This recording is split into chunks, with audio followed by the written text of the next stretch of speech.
আপোনাৰ লগত যদি কোনো ধৰণৰ অফেন্স হৈছে আৰু পুলিচ অফিচাৰে যদি আপোনাৰ FIR লিখিব নিবিচাৰে অথবা নিলিখে তেন্তে আপোনালোকে কি ব্যৱস্থা ল'ব পাৰিব এই ভিডিঅ'টোৰ যোগেদি জানিব পাৰিব।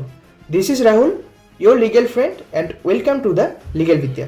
আপোনাৰ লগত যদি কোনো ধৰণৰ অফেন্স অথবা ক্ৰিমিনেল এক্টিভিটি ফেচ কৰিছে আৰু পুলিচ অফিচাৰে আপোনাৰ FIR লিখিব নিবিচাৰে অথবা নিলিখে তেন্তে আপোনালোকে under section 173 clause 4 of BNSS superintendent of পুলিচৰ ওচৰত ৰিটেন কমপ্লেইন ফাইল কৰিব পাৰে।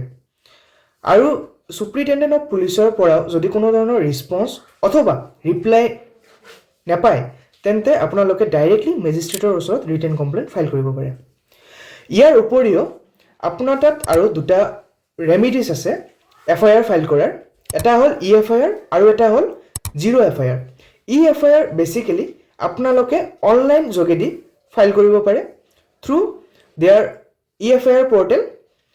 আৰু বেসিক্যালি EFIR আপোনাৰ EFIR ফাইল কৰাৰ 3 দিনৰ ভিতৰতে আপোনাৰ পুলিচ ষ্টেচনত গৈ কেনে সিগনেচাৰ কৰি আহিব লাগে, তেতিয়াহ'লে আপোনাৰ EFIR টো ৰেজিষ্টাৰ্ড হয়। নেক্সটটো হ'ল আপোনাৰ জিৰ' FIR।